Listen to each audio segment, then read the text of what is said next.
एक गुरु ने अपने 4 शिष्यों को 2 सप्ताह तक बिना कुछ बोले ध्यान करने को कहा। उन्होंने इस अभ्यास के लिए एक मोमबत्ती जलाई जिसे देखकर उन्हें यह याद रहे कि हमें बिना कुछ बोले बस ध्यान करना है।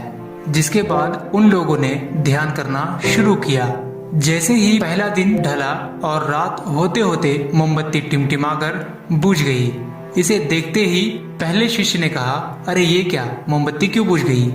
दूसरे शिष्य ने बोला, हमें कुछ नहीं बोलना चाहिए क्योंकि हमने 2 सप्ताह तक कुछ ना बोलने की कसम खाई थी। तीसरे शिष्य ने कहा, तुम दोनों को कुछ बोलने की क्या जरूरत थी? फिर चौथे शिष्य ने हंसते हुए बोला कि मैं अकेला हूँ जिसने बात नहीं की। इस तरह उन चारों ने ध्यान करते समय आपस में बातें की। उनमें से किसी ने स्थिति को सुधारने का प्रयास नहीं किया। वहीं पास में ही उनके गुरुजी भी उनके साथ ध्यान कर रहे थे। उन्होंने बिना कुछ बोले उनके बातों पर ध्यान दिए बिना ही चुपचाप ध्यान करते रहे। इस तरह उन्होंने बिना कुछ बोले अपने शिष्यों को उनकी गलती का एहसास करा दिया, जो कि वो चारों बोलकर भी नहीं कर पाए। बिना सोचे समझे और जरूरत से ज्यादा बोलकर किसी के भी सामने खुद ही शर्मिंदा होना पड़ता है। एक समझदार इंसान कभी भी बिना किसी जरूरत के ना तो बोलता है और ना ही बिना मांगे किसी को सलाह देता है, क्योंकि वह जानता है कि बिना मांगे दी गई सलाह का कोई मोल नहीं होता और ना ही सामने वाले को अच्छा लगता है।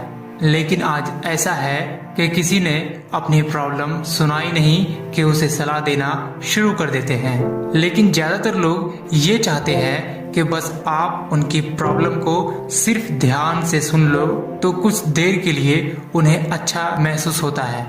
और आजकल के हर इंसान को पता है कि उनके लिए क्या सही और क्या गलत है। इसलिए अगली बार जब भी कोई आपसे अपनी प्रॉब्लम शेयर करे तो आप उन्हें सलाह देने के बजाय उनकी बातों को सिर्फ ध्यान से सुने और समझें। अगर कोई इंसान आपसे अपनी प्रॉब्लम शेयर कर रहा है तो इसका ये मतलब नहीं कि वो आपसे सलाह मांगे। और अक्सर ये बात आपने ज़रूर सुनी होगी कि जो इंसान जितना कम बोलता है वो उतना ही समझदार होता है। इसलिए बिना वजह जरूरत से ज्यादा किसी के सामने बोलने से नुकसान आपका है, उसका नहीं।